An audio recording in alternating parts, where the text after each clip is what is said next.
afternoon and welcome to our Midday News. My name is Moima Shanshima.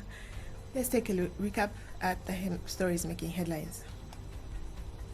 The Center for Environment Justice has awarded grants to cooperatives and savings groups in Southern Province under the Resilient Initiatives for Sustainable Environment project.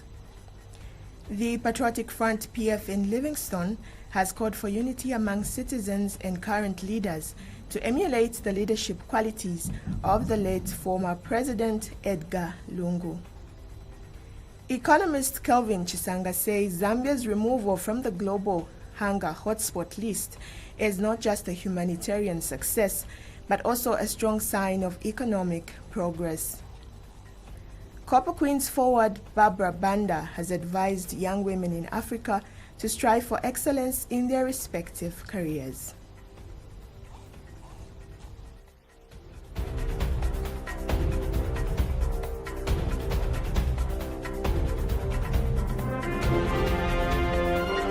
The News, 88.5 Sun FM.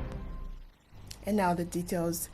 The Center for Environmental Justice has awarded grants ranging from 15,000 kwacha to 50,000 kwacha to support 4 cooperatives and 3 saving groups in Sinazongwe District, Southern Province, under the Resilient Initiatives for Sustainable Environment project.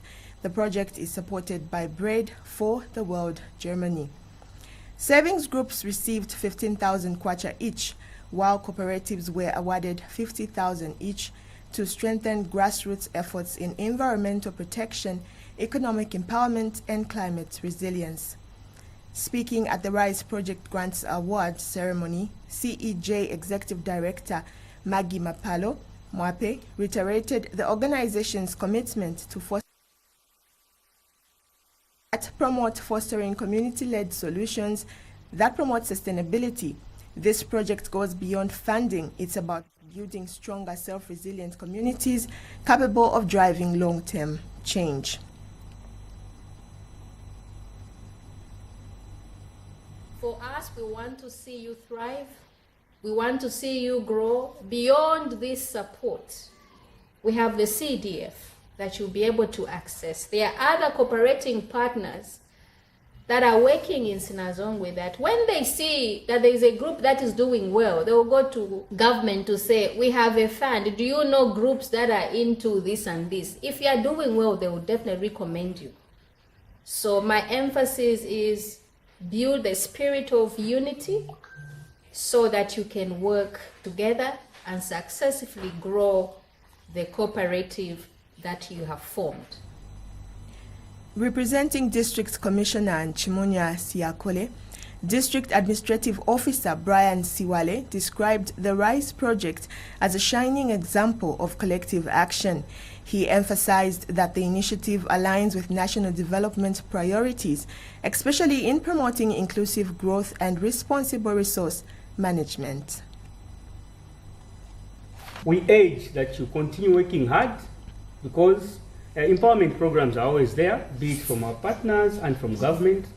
And we should, of course, utilize government institutions like Ministry of Social Welfare, Community Development, the local authority, so that at least, even if we are receiving such empowerments here today from our partners, CEJ, we also are able to tap into other empowerment programs that government is providing. Delivering remarks on behalf of Council Secretary Cholwe Maunga, Sinazongwe Town Council Advocate Brian Insombo praised the award recipients for their dedication to sustainability and community upliftment. He said their efforts are not only transforming lives, but also shaping a more resilient and environmentally conscious Sinazongwe. So what we want to see is a disciplined cooperatives. If you form cooperatives, you have an objective which wants to achieve. This money should now go to other people. They should also benefit. In her remarks, Chieftainess Sinazongwe underscored the symbolic value of the grants, noting that they represent trust in a united and sustainable future rooted in tradition and land stewardship. She urged recipients to continue leading by example and called on all stakeholders to work together in nurturing a stronger, greener Sinazongwe. Today's awards are more than just the financial support. They are a recognition of your dedication to build a thriving, sustainable future for our children in generations to come. I am deeply moved by your commitment to working together, uplifting one another, and preserving the beauty and bounty of our land. The announcement was made in a statement issued by the CEJ Communications Unit. The Patriotic Front PF in Livingstone has called for unity among citizens and current leaders to emulate the leadership qualities of the late former President Edgar Lungu. Speaking to the media in Livingstone, PF Constituency Chairman Thomas Kabanda emphasized the need for togetherness during this period of mourning. He said leaders should rise above divisions and focus on serving the nation as President Lungu did. In Livingstone, we have vowed to stay together in this manner. As constituency chairman for Livingstone, I want to appeal to our leaders, starting from the national, the province, the district, the constituencies, and the wards and the branches, that we have to emulate the late President Edgar Lungu, emulate his humility. Edgar Lungu ascended to the presidency not through buying or because of money, but came to the position because he loved Zambians. PF District Chair Lady Eunice Nchenesi urged Zambians to embrace one another regardless of political affiliation. Ms. Nchenesi further explained that this period should remind citizens the importance of standing together.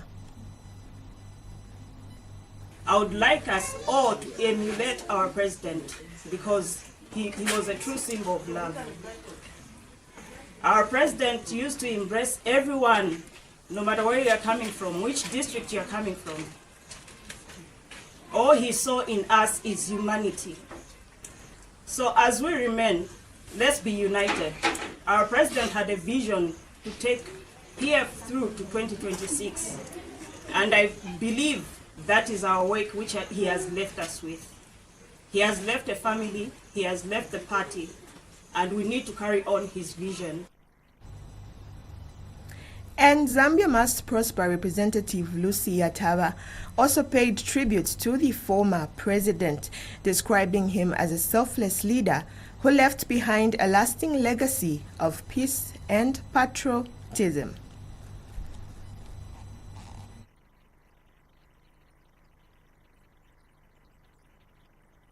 Huge. He was big in the Zambian politics. So for us at Tonse, it is a loss. However, what consoles us that his spirit which he imparted in all the members of the Tonse Alliance still lives on. So we are not going to relent to show unity of purpose, and we are not going to relent to show resilience. We all know what Edgar Lungu stood for and what the Patriotic Front stood for.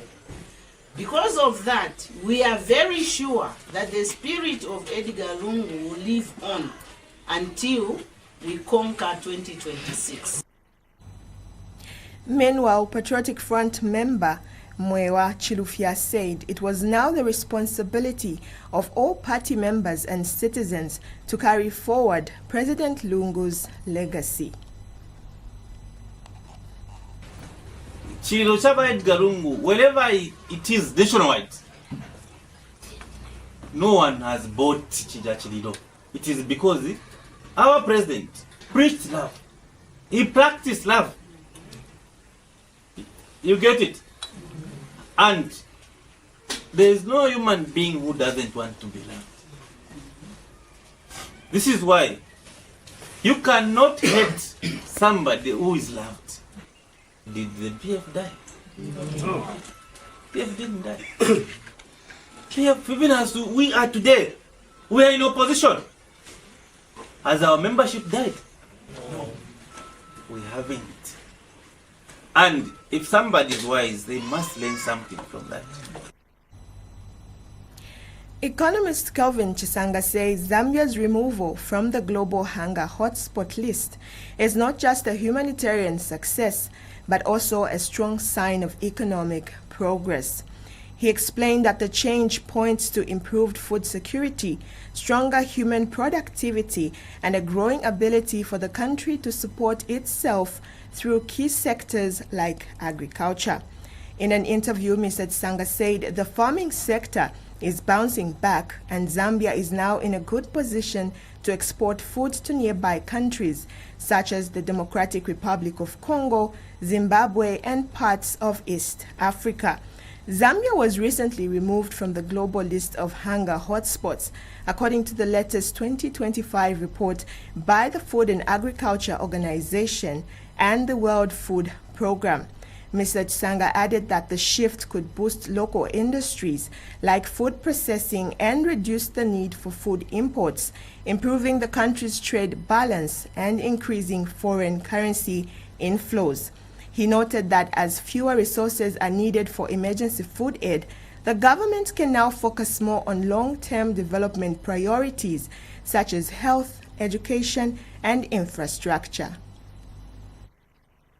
In essence, with this aspect that Zambia can now reposition itself as a regional food exporter to potential markets that are standing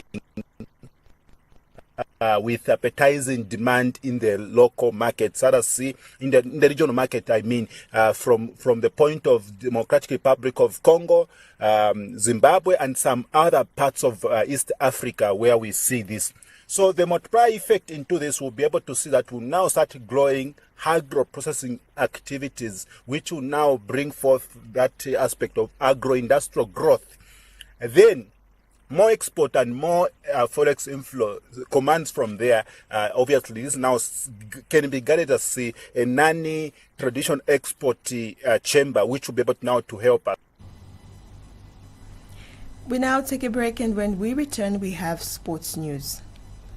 It's time for the biggest club football showdown this June on Top Star for just 210 kwacha on Antenna Classic OD Smart. Kick off the FIFA Club World Cup on Sunday, 15th June with European giants Bayern Munich facing Auckland City at 18 hours and Paris Saint-Germain versus Atletico Madrid at 21 hours. Conclude match day 1 on Wednesday, 18th June when Manchester City battles Wydad Casablanca at 18 hours and Real Madrid versus Saudi Arabia's Al Hilal at 21 hours. Later, catch match day 2 action as Messi leads Inter Miami against FC Porto on Thursday, 19th June at 21 hours. And African giants Sundowns versus Dortmund on Saturday, 21st June at 18 hours. Quickly, get your Top Star decoder now and catch every goal from the group stage to the final, all live on World Football. Top Star, enjoy digital life.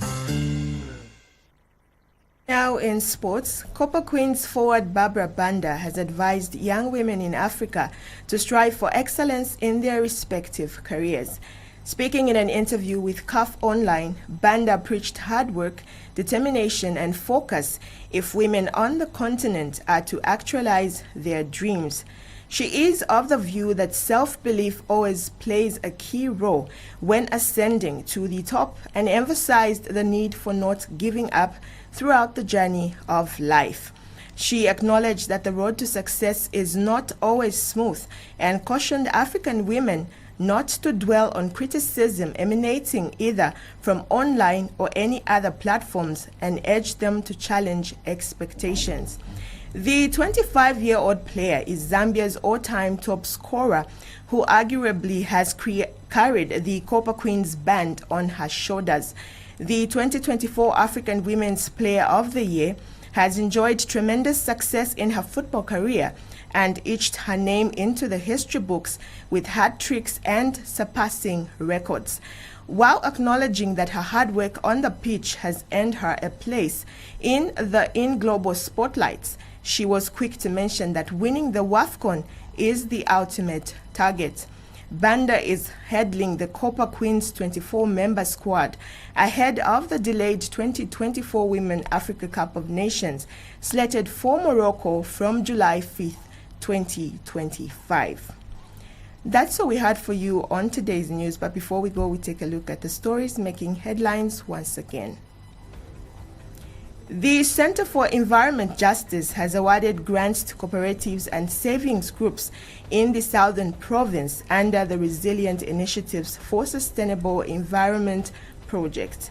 The Patriotic Front in Livingston has called for unity among citizens and current leaders to emulate the leadership qualities of the late former President Edgar Lungu. Economist Kelvin Chisanga says Zambia's removal from the global hunger hotspot list is not just a humanitarian success, but also a strong sign of economic progress. Copper Queens forward Barbara Banda has advised young women in Africa to strive for excellence in their respective careers. On behalf of the news crew and production team, my name is Mwema Shanshima. Thank you for watching. Good afternoon.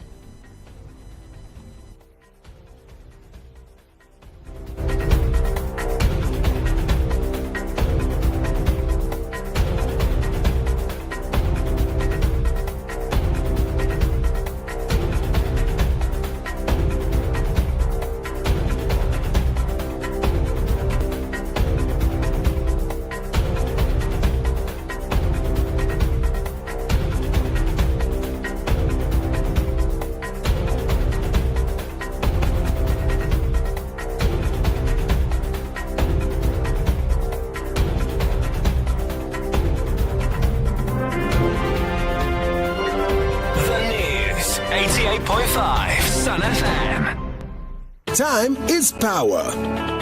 Our lives are powered by the sun.